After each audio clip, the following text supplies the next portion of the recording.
Tanggal 30 Desember ini adalah hari peringatan 1 tahun Indonesia tanpa FPI. Pada 30 Desember 2020, FPI resmi ditetapkan sebagai organisasi terlarang dan dibubarkan oleh pemerintah. Menteri Koordinator Bidang Politik, Hukum, dan Keamanan, Mahfud MD, beberapa hari lalu menyatakan masyarakat senang dengan dilarangnya FPI. Hidup terasa nyaman, kondisi politik menjadi stabil, ujar Mahfud. Kami di CSW setuju dengan penilaian itu. FPI memang adalah contoh organisasi masyarakat sipil yang buruk dan berbahaya. FPI bisa berdiri karena adanya jaminan HAM di Indonesia. Namun FPI kemudian justru menjadi kekuatan yang terus mengancam HAM dan demokrasi. Salah satu kelompok masyarakat yang tentu merasakan langsung ancaman FPI adalah umat Kristen. Sebuah komentar dilontarkan politikus PDIP, Ruhut Sitompul, terhadap pernyataan Mahfud MD. Ruhut menyatakan, rakyat senang ketika FPI dibubarkan oleh pemerintah. Sekarang nggak ada lagi razia pohon Natal, nggak ada lagi razia perayaan Natal, ujar Ruhut gembira. Ruhut mengatakan itu karena dalam beberapa tahun terakhir, FPI memang dikenal dengan sweeping Natal. Mereka akan mendatangi mal, pusat perbelanjaan, bahkan gedung swasta dan pemerintahan untuk memaksa agar pengelola menurunkan atribut Natal, termasuk pohon Natal. Mereka juga memaksa pegawai dan karyawan yang menggunakan topi dan pakaian Natal untuk menanggalkan atribut itu. Namun sebenarnya, tekanan mereka terhadap umat Kristen jauh lebih serius dari itu. FPI berulang kali menyerang umat Kristen.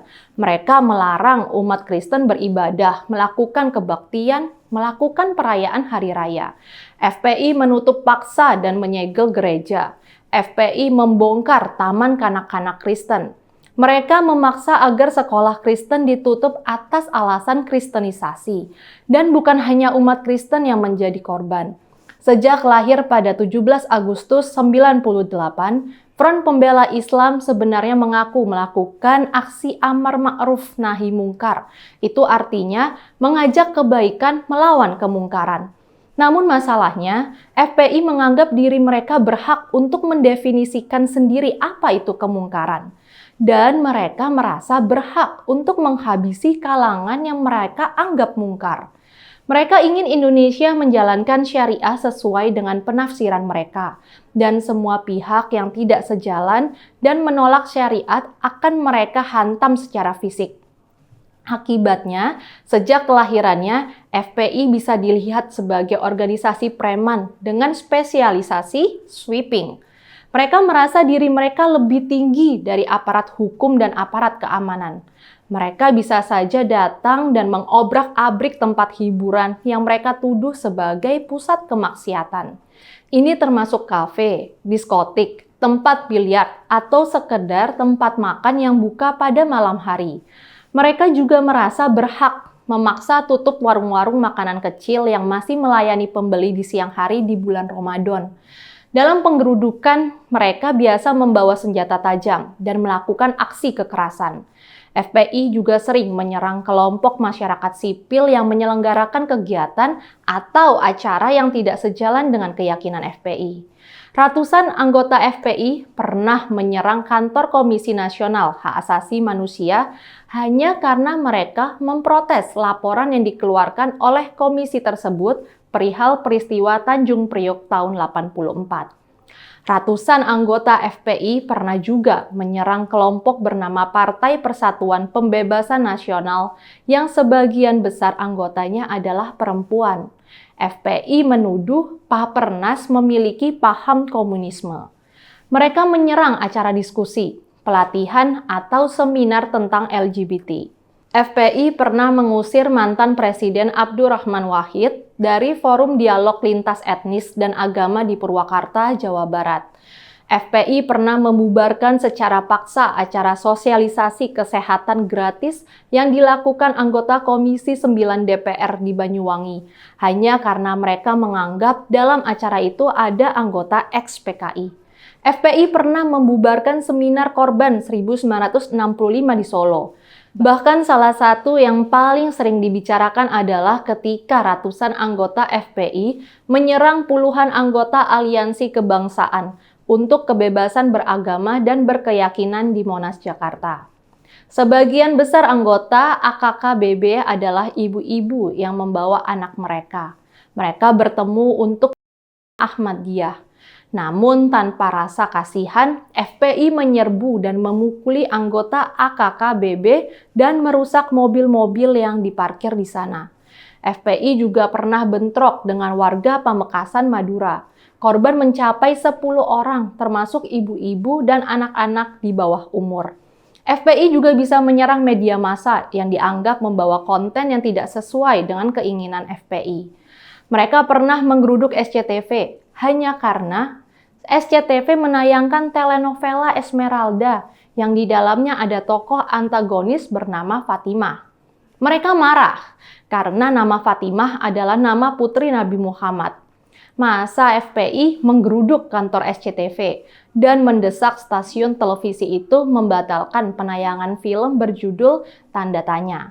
FPI menilai film Tanda Tanya membahayakan karena salah seorang tokoh di film itu adalah teroris beragama Islam. Salah satu kisah yang menarik adalah soal protes mereka terhadap majalah Playboy Indonesia. Masa FPI sempat merusak dan menghancurkan kaca-kaca kantor majalah Playboy Indonesia. Mereka mengancam akan menggugat Playboy ke pengadilan. Namun menurut cerita pemimpin redaksi Playboy, sejumlah pimpinan FPI menyatakan bahwa serangan akan dihentikan kalau Playboy bersedia membayari mereka jalan-jalan ke Bali.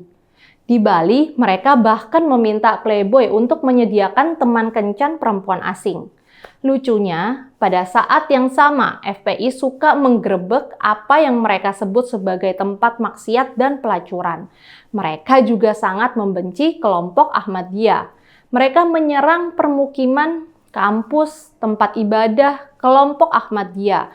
Agama-agama lain pun diserang. Saat perayaan Waisak, FPI melakukan bongkar patung naga di kota Singkawang secara paksa. Mereka juga melakukan penurunan patung Buddha Tanjung Balai.